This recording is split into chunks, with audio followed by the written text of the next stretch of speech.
Good day, Newton County sports fans. This is Kevin Holden, Sports Director of WGFS AM 1430. It's time for Sports Highlights, a program noting this past weekend in local sports. Folks, I don't have to tell you that sports action in this area never stops. From Newton County High School spring sports to Braves baseball on WGFS to Ram football and Atlanta area basketball, the excitement never hits a lull. But this past weekend was especially active in local sports.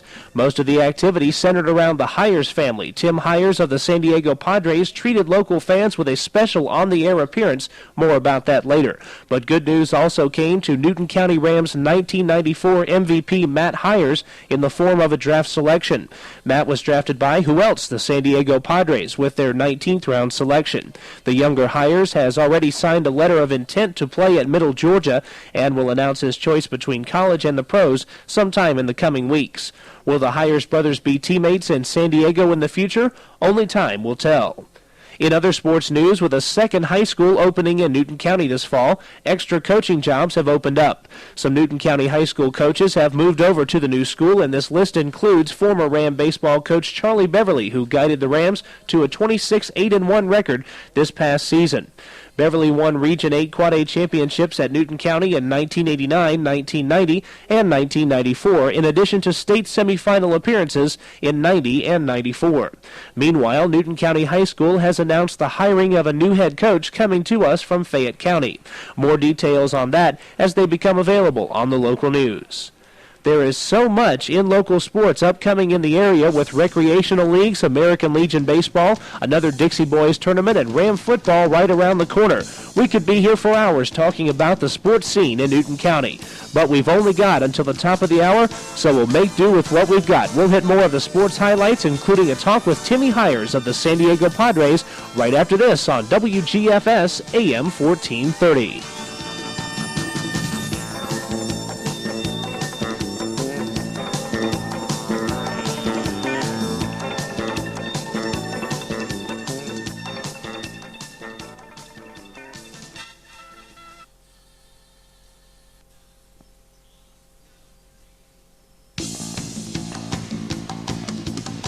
We're back with the second segment of Sports Highlights, noting all of the sports happenings of this past weekend. I'm Kevin Holden. As we've mentioned, this weekend was quite special for the Hyers family, with Matt Hyers being drafted by the San Diego Padres in the 19th round. Matt's brother Tim Hyers plays first base for those same Padres, playing on a regular basis and keeping his average near 300 for most of the year. Tim made his Major League debut earlier this year against Greg Maddox of the Atlanta Braves. What an initiation into Major League Baseball. The day of his Major League debut was certainly an exciting one here in Newton County, and even more exciting days lie ahead this Monday, Tuesday, and Wednesday when the Padres travel to Atlanta to take on the Braves. Timmy Hyers will have a chance for the first time to perform in front of the home folks, so to speak, at Atlanta Fulton County Stadium. This past Saturday, Newton County sports fans received a big treat during the Saturday Morning Super Trivia Spectacular, which airs each Saturday morning from 9 until 10 a.m. on WGFS. Tim Hyers was in Miami for a series between the Padres and Florida Marlins when he gave us a call on the trivia show. For 15 minutes, we interviewed Hyers on life in the big leagues, as well as his connections to baseball in Newton County. So without further ado, here is Saturday's discussion with 1990 Newton County High School graduate and San Diego first baseman Timmy Hyers. And welcome back to the Saturday Morning Super Trivia Spectacular. Kevin Holden just getting off the phone there. Kevin, who's that we've got on the phone right now? That would be Tim Hyers of the San Diego Padres, the first baseman and former Newton County High School standout, and he is on line one. Hello, Timmy. How you doing? Can you hear us? Yes, sir. Okay, and we sure appreciate you calling in on the Saturday Morning Super Trivia Spectacular. We've got a lot of people listening, interested in how you're doing. And once again, I'd just like to thank you for taking time out from your busy schedule to give us a call. No trouble. Okay, since this is a trivia show, I've got a trivia question I just asked a few minutes ago, and I'd like to ask you to see if you know the answer to the question. Can I do that? Okay. All right. Can you tell me who won the Most Valuable Player award on the Newton County Rams this year? This year? This year. I would think my brother.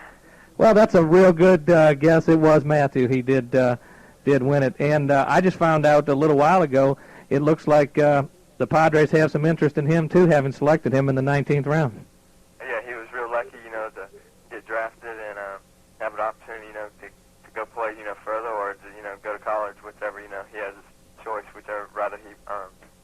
he'd rather do. Okay, Kevin, you got some questions for Timmy? Yeah, Tim, while we've got a chance with you here on the phone, first of all, I wanted to congratulate you for all your accomplishments that you've had over the last several years. I had a chance to watch you one game last year in Knoxville, and, of course, now in the major leagues. And I wanted to ask you, first of all, what's the biggest adjustment that you've had to make from the minors to the majors here in your first year? Biggest adjustment, I'd say, is just, the competition every day. They throw a good pitcher at you every day. It's just, you see your big names, guys you see on TV, and it's not, it's more competitive and everybody's into every game. Where in the minor leagues, it can get a little easier, or it can get a little lackadaisical sometimes, but here every day is intense and every day is paying your dues.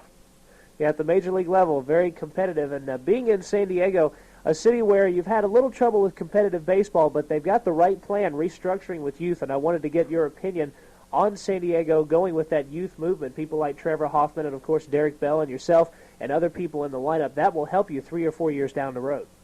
Yeah, I think they're going in the right direction. I mean, we got some young guys. We're taking our lumps now, but that's the same way, if you look at the Braves a few years ago, or you can look at Houston and look at them now. They took their lumps early, but now they're on a winning edge, and they're real competitive, and their teams are real solid now. If, they keep in the same movement and don't break up the guys or add a few more or decrease whatever they need to do, it should, help them in the future. And they should be a competitive ball club in the next couple of years. Now, of course, you're familiar with the Newton County High School baseball program from being here through many different years, and one of the main reasons for the success here was Coach Charlie Beverly, who is moving over to Eastside High School, and, of course, he's meant an awful lot to the program and everyone involved, and I wanted to get your thoughts about him and what he meant to you as a ball player in high school.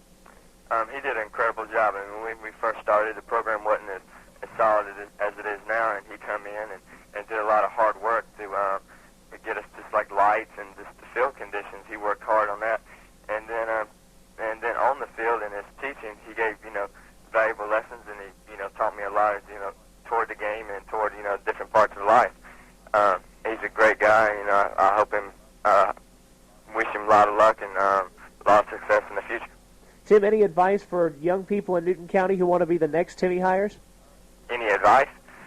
Any advice for the young people here? I would just say that don't let anybody sell you short, and to work hard and strive toward your goals. I mean, there's a lot of people toward me that told me even through the minor leagues and while I was even in high school that I was too little to play first base, or I was too slow or not strong enough. But if you keep working and working every day and working harder toward your goals, you never know what's going to happen. And I would just tell everybody just to keep working hard and don't let people sell you short. Okay, Timmy, this is Bill back to you again. Looks like you're coming home this next week, Monday, Tuesday, and Wednesday. That's got to be kind of a thrill going to Atlanta Fulton County Stadium, having grown up as a Braves fan, and get to play in there. Yes, sir. It'll be real exciting, and just to play in front of my family and friends and maybe a few people from Newton County. But yeah, I've only been to the stadium a couple of times, to watch the Braves when I was little. But I was always a Braves fan, and it'd be real nice to come and play in that stadium in front of a lot of people. Okay.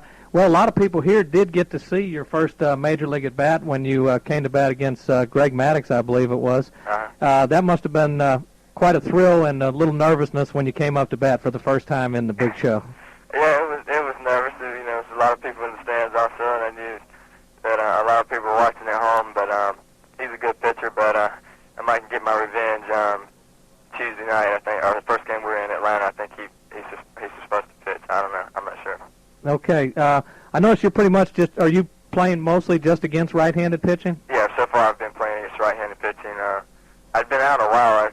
For about a week, I'd hurt my shoulder on a diving catch, and last night was my first game back, so hopefully I'll be in there in the Braves series. Okay. Is the shoulder feeling pretty good now? Yeah, it feels good. It's a little sore. Okay. It's all right. Did you catch the ball when you injured yourself? Sir? Did you catch the ball? Yes, sir. Okay, well, that's good. If you're going to get hurt, you need to at least make the play. Yeah, Right? at least catch one. There you go. You were mentioning your size and playing first base. I know the St. Louis Cardinals have a pretty good first baseman now who is not real big, so that old thing about having to be big at first base might be kind of going by the wayside. It might, and also Mark Grace is he's not that big a guy. He doesn't hit a lot of home runs. You know, you think the first baseman always got to hit a lot of home runs, but in my outlook, you know, I look at him and look at Jeffries like the Cardinals. You know, they just produce runs. I mean, when people on base, they get to hit, knock in runs, and if you drive in runs, the home runs don't have to be, you know, in large amounts. Okay, and also one other thing, it must be kind of interesting to play on the same team with a probable future Hall of Famer in Tony Gwynn. What type of person is Tony to play with? Tony Gwynn is a great person and a great hitter. He's taught me a lot. I've only been here a few months, and he's an incredible person to even try to learn from. I mean, first thing I learned is how hard he works. I mean, he's the first guy at the ballpark. He's the last guy to leave, and he films most of the games, and he watches all of his videotapes, and he studies the other pitchers, and he just works so hard at that part of the game that with his gift of talent and work ethic, it's not a surprise, you know, seeing from the inside out that how good of a hitter he is, and what a player he is, and then off the field, what a person he is. I mean, he really is a great person, and I'm just lucky to be able to, you know, to learn from him. Okay, we follow your stats pretty closely here, and we're looking for that first dinger to show up in that column. How close have you come so far, you think? Sir, I didn't hear that. Oh, how close have you come to having one leave the yard? In Montreal, I hit center field wall, but that's about as close as I've come. I hit one pretty deep in Chicago, but hopefully it'll come pretty soon. Okay, it must be pretty interesting going into some of these ballparks like Wrigley Field in Chicago and some of the older stadiums, you know, ones you hear about and dream about. Now you're out there actually playing baseball. I know. You know, like in Wrigley Field or in St. Louis, there's a lot of tradition and a lot of great players that played there. You know, you look through you look at the stands and just walk into places that kind of, you know, stuns you at first that you're, you know, there playing, but you just go out and it's the same ball game, but it's really nice playing, you know, the same place that a lot of great players have played in. Okay, Timmy, that's about all I've got for you. I'm going to see if Kevin has anything else for you, and I want to thank you once again for spending your part of your Saturday morning with us, and maybe when you're in Atlanta over a weekend, we can have you come into the studio and under a little more relaxed conditions, and maybe let some people call in and talk to you a little bit then, if you can find the time for us. Sure, that sounds great. Tim, one more item of note here. Of course, I know you hear this a lot of times from different people about how widespread fantasy baseball is. I'm involved in a fantasy baseball league, and I've just brought you up as one of my first basemen. So continue the hot hitting, and you'll make me doubly proud. Okay, thanks a lot. Also, Kevin and I both collect baseball cards, and we're waiting for your rookie card to come out. Do you have any idea when it's coming, Tim? I'd heard that, you know, it comes out in the traded set. You know how the guys get called up and the guys that get traded. It should be like in mid-season. Oh, okay. And I believe they did a minor league card on your Classic Best, didn't they? Yes, I have one of those. Oh, okay. Well, that's a good one to have if it's got your picture on the front, right? Yeah, I don't have many, but it's funny that a lot of guys, you know, the people send in cards for people to sign, and everybody gets their cards and all these different cards. And when I first was with the Padres, everybody would send me index cards to sign. I didn't even have a card yet, so I guess that's the route that the rookies take. Okay, well, I got the feeling in years to come there's going to be plentiful baseball cards, and you'll be doing plenty of signing. I would be remiss if I did not mention that probably your greatest fan when you played here in high school, Mr. J. Hope Branham, has called expressing, you know, the interest that you're coming to town and everything, and I'm sure he's listening, so I just wanted to make sure that you knew he was listening and still following your career. Yeah, he gives me a ring. I keep in touch with him, and yeah, he's a great guy. He was probably my biggest fan in high school and my biggest fan so far playing professional ball. Okay, well, Timmy, is there anybody out there in our listening audience you'd like to say anything to before we get back to trivia here? No, just I'll see you in Atlanta whenever I get there next week. Okay, and good luck with the rest of the series down there in Florida, and we'll look forward to seeing you playing against the Braves. Hopefully you'll have a great series, but not necessarily beating the Braves. Okay, that'd be a big challenge. Okay, well, wouldn't you like to hit your first dinger in Fulton County Stadium? That would be kind of meaningful, wouldn't it? That'd be a great time to get it out of the way. And that's a homer-friendly ballpark, too. Sir? That's also a homer-friendly ballpark, so I hope it's blowing out that day. Well, Tim, we appreciate it, and best of luck the rest of the year in San Diego and throughout the years to come. Well, I appreciate it. Thanks a lot. And thanks again for calling, Timmy, and we'll hopefully when you come in over a weekend into Atlanta, like I said, we can get you into the studio and let some of the fans talk to you. Okay, just let me know. I'll be glad to do it. Okay, thanks again. Have a good game today and tomorrow, too. All right, thank you. Okay, thanks, Bye. Timmy. Bye. Bye. Timmy Hyers with myself and Bill Dolan on the Saturday Morning Super Trivia Spectacular this past Saturday on WGFS. Incidentally, later on in that same trivia show, one of the winners was none other than Matt Hyers. Matt knew that last year's American League MVP was Frank Thomas. He also knew correctly that Willie Mays was the Say Hey Kid, and because he answered those questions correctly, he won a special prize from the Saturday Morning Super Trivia Spectacular. The elder Hyers will be in Atlanta with the Padres Monday, Tuesday, and Wednesday, and you can listen to the games, as always, on your sports leader, WGFS. You've been listening to Sports Highlights, reporting from Broadcast Center in downtown Covington. I'm Kevin Holden. Tune in to WGFS throughout the summer for results of local sports action on the local news 5 times daily. Sports Highlights is a presentation of WGFS Sports.